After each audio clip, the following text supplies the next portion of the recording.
नमस्कार, आप देख रहे हैं वीके न्यूज। मैं हूं दिवाकर विक्रम सिंह। मंगलवार का दिन दिल्ली की राजनीतिक गलियारों में सरगर्मियां बहुत तेज हैं। एक तरफ संसद में विपक्ष का हंगामा जारी रहा और विपक्ष हंगामा करते हुए एक बार फिर सदन को नहीं चलने दिया। सदन से वॉकआउट करने की स्थिति बनी तो सदन स्थगित हुआ। दूसरी तरफ इंडी अलायंस की बैठक के पहले सब कुछ दुरुस्त कर लिया जाए, बैठकों का दौर चल रहा है। और तीसरी तरफ प्रधानमंत्री नरेंद्र मोदी संसदीय दल की बैठक में बोल रहे हैं। जी हाँ, ये तीन ऐसे घटनाक्रम हैं जो ये दिखाते हैं और बताते हैं कि मंगलवार के दिन दिल्ली में राजनीतिक सरगर्मियां तेज हैं।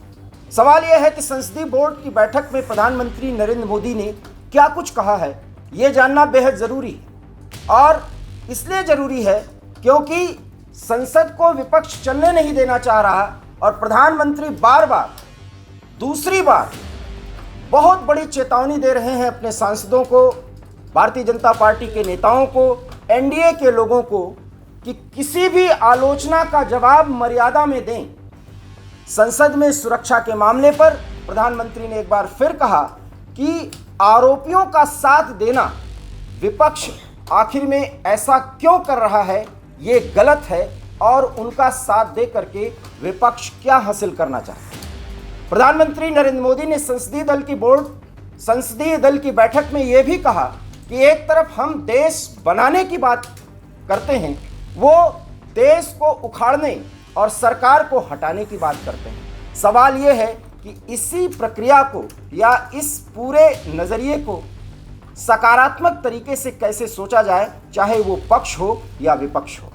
बड़ी बात है कि संसदीय बोर्ड की बैठक में प्रधानमंत्री नरेंद्र मोदी ने भाषा पर संयम रखने की सलाह दी है और इसके पीछे का कारण क्या है, वीके न्यूज़ आपको पहले ही बता चुका है कि विपक्ष 5 राज्यों में चुनाव में मिली हार के बाद एक जमीन तलाश रहा है और संसद में कोहराम मचाने वालों के बाद जिस तरीके से 92 सांसद सस्पेंड किए गए हैं, वो मौका मिल गया है। लेकिन प्रधानमंत्री नरेंद्र मोदी की बात अगर मान ली जाए, खास करके एनडीए अलायंस के जितने भी धड़े हैं उनके नेताओं के बयानों के संदर्भ में, तो विपक्ष अपने ही जाल में जो फंस चुका है और बुरी तरह से फंस सकता है। क्योंकि प्रधानमंत्री नरेंद्र मोदी ने आज बोर्ड की मीटिंग में एक बार फिर यही सवाल उठाया कि आखिर में आरोपियों का साथ विपक्ष क्यों दे रही है और उसके पीछे का जो तर्क है, उस तर्क के मायने क्या है।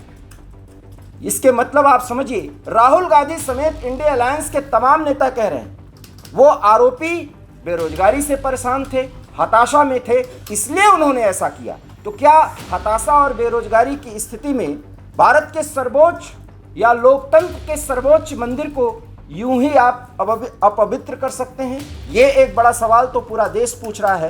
प्रधानमंत्री ने भी इस सवाल को उठाया, हालांकि उन्होंने माना कि ये माना जाना चाहिए कि सुरक्षा में चूक हुई है और उसके सुधार की गुंजाइश है और उसके सुधार के प्रयास किए जा रहे हैं। लेकिन कोई भी आलोचना हो तो कार्रवाइयों पर ध्यान न देते हुए सत्ता पक्ष के लोगों को चाहिए कि वो संयम से हर एक मुद्दे पर जवाब दें।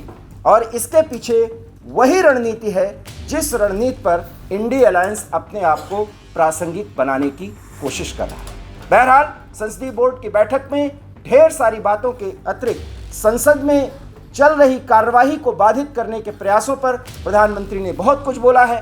क्या इसका असर संसद के अबाधित कार्यवाही की स्थिति बना पाएगा? उनके बातों का कोई असर अलायंस पर होगा? दोनों अलायंस की बात की जा रही है, ये एक बड़ा सवाल है। लेकिन फिलहाल मंगलवार के दिन दिल्ली में चल रही राजनीतिक सरगर्मियों के मायने तो यही हैं कि सत्ता पक्ष और विपक्ष एक दूसरे को नीचा दिखाने की कोशिश कर रहे हैं और 140 करोड़ के आवाम के सामने एक ही सवाल उठा रहे हैं कि 2024 में कौन संभालेगा भारत की सत्ता। वीके न्यूज़ में फिलहाल इतना ही। देश और दुनिया की तमाम बड़ी खबरों के लिए देखते रहिए वीके न्यूज़। यहाँ खबरों का सिलसिला कभी नहीं थमता। मुझे दीजिए इजाजत। नमस्कार। वीके न्यूज़, राष्ट्र के नाम।